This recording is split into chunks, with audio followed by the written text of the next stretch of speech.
இப்ப பார்த்தாலும் தொழுகை, வேற ஒண்ணுமே செய்ய மாட்டாங்க, தொழுகண்டா அவங்க தான் தொழுகை அப்படிங்கிற பேர் வாங்குற மாதிரி நடக்கக்கூடாது. ஒரு ஆள் வந்து தொழுகை புறே தொழுகை தாங்க, எப்ப பாருங்க தொழுதுட்டு இருப்பாங்க அப்படின்னு ஒரு ஆள் பேர் வாங்கினா அவர் கெட்டவர் அர்த்தம்.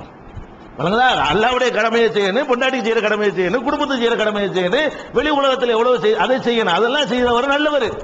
இவர் எப்ப போய் பாருங்க 10 மணி பார்த்து தொழுதுட்டு இருப்பாரு, 11 மணி பாருங்க அப்ப தொழுது இருப்பாரு, 2 மணிக்கு போய் பாருங்க வீட்டுல தொழுதுட்டு இருப்பாரு, 3 மணிக்கு பாருங்க தொழுதுட்டு இருப்பாரு. நல்லதா இது? அப்ப வேற கடமைகள்லாம் இப்ப செய்யறது. இதை நபிகள் நாயகம் ஸல்லல்லாஹு அலைஹி வஸல்லம் சொல்றாங்க, இப்படி செய்யாதீங்க, இந்த மாதிரியாக இப்படி ஒரு பேர் எடுக்காதீங்க என்று பெருமானார் ஸல்லல்லாஹு அலைஹி வஸல்லம் அவர்கள் கண்டிக்கிறத பாக்குறோம். அப்ப எல்லாம் மீறக்கூடாதுன்னு சொல்ற இபாத அல்லாஹ் வந்து கருணையாளனா இருக்கிறதுனால அவனை நம்ம திருப்திப்படுத்துறது எப்படின்னு விளங்காம நம்ம நிறைய செஞ்சு எப்படியா திருப்திப்படுத்திடுவோம், அதிகமா செஞ்சு அல்லாஹ் சந்தோஷப்படுவான், அப்படி அல்லாஹ் இல்ல விளங்கிக்கிறீங்க.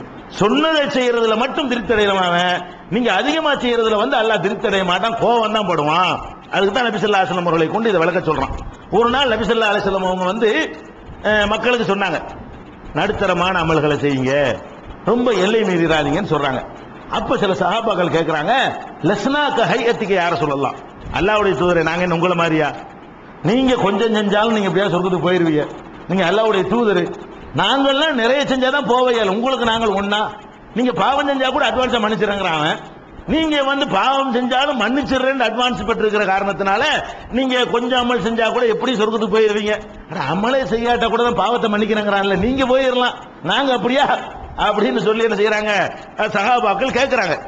கேட்ட உடனே அப்போ ரசூல் ஸல்லல்லாஹு அலைஹி வஸல்லம் என்ன ஆகுதுன்னு கேட்டா முகத்துல தெரிகிற அளவு கோவப்படுறாங்க. சொன்ன உடனே கோவம், என்ன நினைச்சிட்டு இருக்கிறீங்க நீங்க, உங்களை விட நான் அல்லாஹ்வை அதிகம் அஞ்சுகிறேன், உங்களை விட அல்லாஹ்வை நான் அதிகம் அறிந்து வைத்திருக்கிறேன், சொன்னதை செய்யுங்க, எதை நான் சொல்கிறேனோ எதை அல்லாஹ் சொல்கிறானோ அதை செய்யுங்கள், நீங்கள் அல்லாஹ்வை திருப்திப்படுத்துறேன்னு சொல்லிட்டு எல்லை மீறி போய் விடாதீர்கள் என்று அந்த நேரத்திலும் கோபமாக நபி ஸல்லல்லாஹு அலைஹி வஸல்லம் அவர்கள் கண்டிச்சதை நம்ம பார்க்கிறோம். அதே மாதிரி அம்ர் இப்னு லாஸ் ஒரு சஹாபி, அப்பதான் கல்யாணம் ஆயிருக்கு அவருக்கு, திருமணம் ஆனவனை பார்த்தா மனைவி வீட்டார்ட்ட இருந்து நபிகள் நாயகம் ஸல்லல்லாஹு அலைஹி வஸல்லம் புகார் போகுது.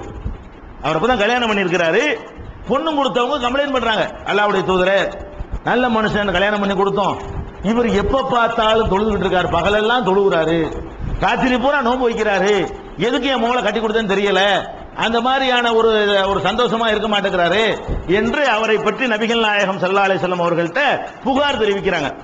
உடனே ஓடி போறாங்க ரசூல் ஸல்லல்லாஹு அலைஹி வஸல்லம் அவரை தேடி, கூப்பிட விட்டா கூட வந்திருப்பாரு, நபி ஸல்லல்லாஹு அலைஹி வஸல்லம் செய்யறாங்கன்னு அவரை தேடி போறாங்க. அவரை தேடி போய் என்னப்பா அம்ர் இப்னு லாஸ் இப்படி ஒரு கம்ப்ளைண்ட் வருது, நெசமா, நீ பகலெல்லாம் தொழுவுறேன்னு சொல்றாங்களே நெசமா, பகலெல்லாம் நோன்பு வைக்கிறாங்கிறாங்களே, ராத்திரி பூரா நின்று தொழுவுறேங்கிறாங்களே, இது நெசமான்னு கேட்கறாங்க. ஆமா நெசம்தான், அப்படிதான் நான் செய்யறேன் அப்படின்னு ஒரு சொல்றாரு.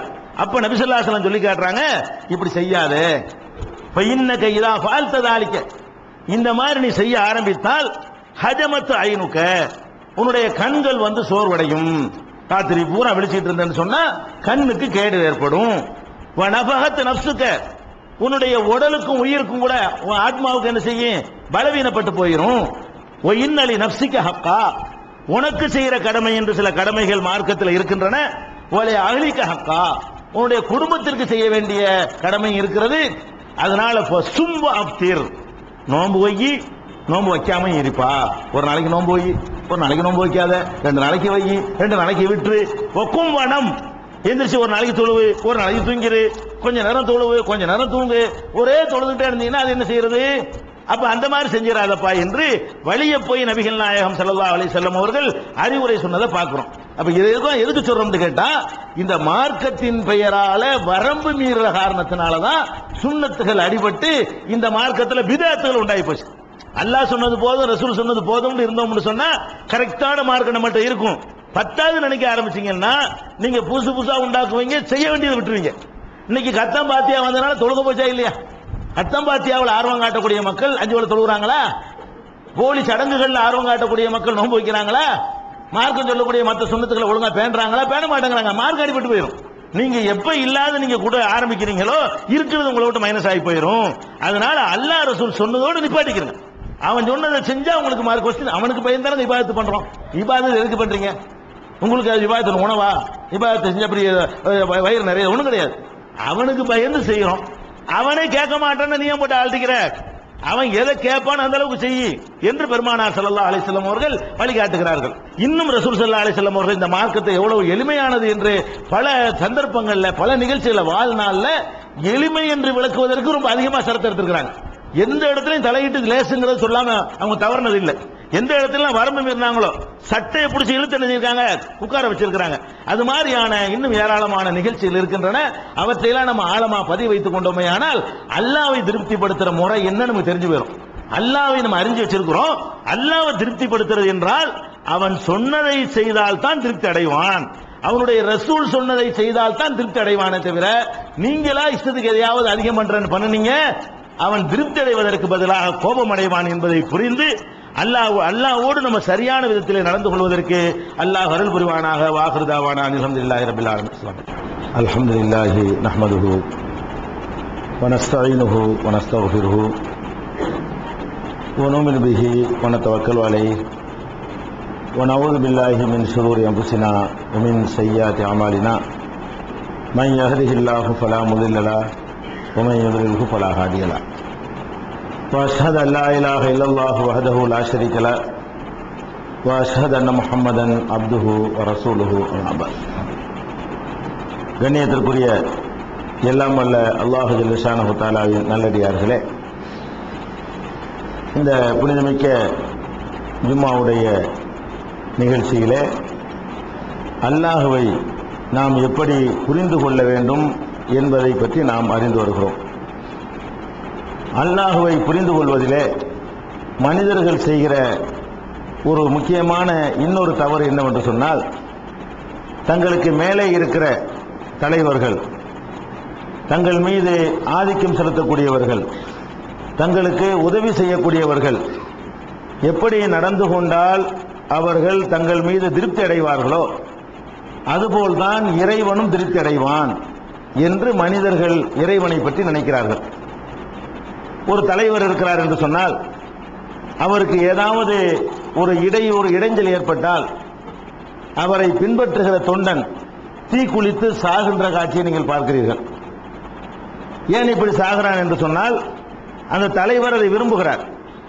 ஒருவனுக்காக எத்தனை பேர் சாகுறாங்களோ அந்த அளவுக்கு அவருக்கு செல்வாக்கு, உலகத்தில் தன்னுடைய செல்வாக்கை பறைசாற்றுவதற்காக வேண்டி பதவியிலிருந்து இறக்கப்பட்டாலோ கட்சியிலிருந்து நீக்கப்பட்டாலோ அல்லது தலைவனுக்கு இயற்கையாக உடல்நிலை சரியில்லாமல் போய் மருத்துவமனையில் சேர்க்கப்பட்டாலோ ஒரு 10 பேர் தீக்குளித்தாண்டா தான் அவருக்கு கௌரவம் கூட, 2 பேர் தீக்குளித்தாண்டா அவருக்கு கௌரவம் கம்மி, ஒருத்தருமே சாவலன்னா ஒரு தலைவர் இல்லை என்று நினைக்கிற காரணத்தினால தலைவர் சந்தோஷப்படுத்தணும் என்று உயிரை மாய்க்கிறான்.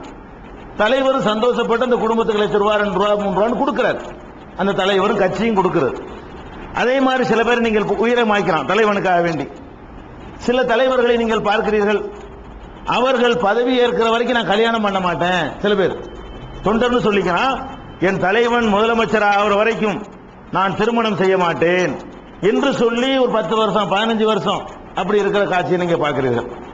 தலைவர்களுக்காக வேண்டி நான் இனிமே முடி எடுக்க மாட்டேன், சேவ் பண்ண மாட்டேன், அவர் என்னைக்கு முதலமைச்சர் ஆகுறாரோ அப்பதான் நான் என்ன செய்யறது தலையில கத்தி வைப்பேன் என்று சொல்லி காடு மாதிரி முடி வளர்த்து கொண்டு திரிகிற காட்சியெல்லாம் பார்க்கறீங்க. என்னுடைய கட்சி என்னுடைய தலைவன் ஜெயிக்க வேண்டும் என்பதற்காக வேண்டி என்னுடைய விரலை காணிக்கையாக்குறேன், விரலை கொண்டு தலைவர் ஜெயிக்கணுங்கிறதுக்காக வேண்டி விரலை வெட்டி உண்டியல்ல போட்டு வர்ற காட்சியை நீங்க பாக்குறீங்க. அது அந்த தலைவரும் சந்தோஷப்படுறாங்க, அவனை பிடிச்சி உள்ள போடுற மாதிரி தெரியல, அவனை ஊக்குவிக்கிறாங்க, பூஸ்ட் பண்றாங்க. விரலை வெட்டுறத பாக்குறீங்க, நாக்கு அறுத்து கொள்றத பாக்குறீங்க. தலைவர்களுக்காக ஜெயிக்கிறதுக்காக வேண்டி மஞ்சோறு திங்கிற, மஞ்சோறுனா என்ன, சோறு மாதிரி மண்ணள்ளி வச்சு மண்ணை திங்கிறது. ஏன்பா இது மண்ணை போட்டு திங்கிற, காது தலைவர் ஜெயிக்கிறதுக்காக வேண்டி நான் கடவுளுக்கு மண்ணை தின்று வேண்டிக்கிறேன் என்று சொல்லி, அப்ப தங்களுடைய தலைவர்களை திருப்திப்படுத்துவது எங்கே இருக்குது என்று சொன்னா நம்ம கஷ்டப்படுவதில் இருக்குன்னு நினைக்கிறான் மனுஷன். நம்ம எவ்வளவுக்கு தலைவனுக்காக வேண்டி நம்ம வேதனையை தாங்கிக் கொள்றோமோ அந்த அளவுக்கு தலைவர் சந்தோஷப்படுவாரு, தலைவர் திருப்தி அடைவாரு. ஒரு முதலமைச்சர் வர்றாங்க, ஒரு கட்சிக்காரர் வர்றாங்கன்னா 5 வயசு பிள்ளையில இருந்து வெயில்ல நிக்கும், வெயில்ல நிக்கிறத சந்தோஷப்படுறான் தலைவன். ஏன்டா ஒருத்தர் நிப்பாட்டி வைக்கலான்னு கேட்கணும், ஆளுக்கு குறைஞ்சு போச்சுன்னு சொன்னா. அப்ப இதையெல்லாம் பார்க்கக்கூடிய நேரத்தில் என்ன பண்றான், நம்ம தலைவன் வரும்போது வெயில்ல நிக்கணும், கஷ்டப்படணும், அந்த மாதிரி அந்த காட்சி முன்னாடி தெரியணுங்கிறதுக்காக வேண்டி இப்படி எல்லாம் கஷ்டம் வெயில்ல நிக்கிற பாக்குறீங்க. இப்படி எல்லாம் பார்த்து விட்டு இவன் என்ன நினைக்கிறான் தெரியுமா? அப்ப மனுஷனுக்கு நம்ம இப்படி பண்றோமே, ஒரு மனுஷனை வந்து திருப்திப்படுத்துறதுக்காக வேண்டி இப்படி நாம வருத்தி கொள்றோமே, அப்ப கடவுளுக்காக நம்ம இதை செய்யக்கூடாதா அப்படின்னு அவனுக்கு நினைப்பு வந்துடுது. அவன் என்ன நினைக்கிறான்னா தலைவன் மாதிரி தான் கடவுள். கடவுள் எப்படின்னா ஒரு தலைவன் எப்படி நம்ம